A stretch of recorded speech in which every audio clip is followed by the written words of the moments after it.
तर नमस्कार मंडळी, तर आज मी बनवते झणझणीत असं पिठलं भाकरी, ज्याची चव कधीच कमी होत नाही आणि माझं तर ऑल टाईम फेवरेट आहे आणि आम्ही आठवड्यातून एकदा तरी नक्कीच बनवतो।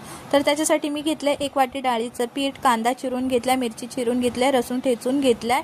नंतर इथे कढई ठेवले, कढईमध्ये राई जिरा ॲड केलाय, कढीपत्ता ॲड केलाय, लसूण ॲड केलाय, कांदा लालसर होईपर्यंत मस्त असा भाजून घ्यायचा, मिरच्या सुद्धा ॲड केल्यात आणि मग आपण डाळीचं पीठ ॲड करायचं, मस्त असं भाजून घ्यायचं ते आणि मस्त झालं आपलं पिठलं रेडी। तर इथे मी ठेच्यासाठी घेतले मी शेंगदाणे, लसूण आणि मिरच्या, त्यांच्यावर तेल सोडायचं आणि त्याही भाजून घ्यायच्या आणि मग मिक्सरच्या भांड्यामधून काढून घ्यायचा। मस्त असा आपला ठेचा तयार झाला आणि इथे बघा मी तांदळाच्या भाकऱ्या बनवते आणि इकडे बघा मस्त आपलं पिठलं भाकरी, लसणाची चटणी, ठेचा आणि मस्त असा झालाय झणझणीत। तर इथे मी माझ्या मिस्टरांना सुद्धा खायला दिले आणि माझा नवीन चॅनल आहे, चला तर माझ्या चॅनलला लाईक करा, शेअर करा आणि सबस्क्राईब सुद्धा करा।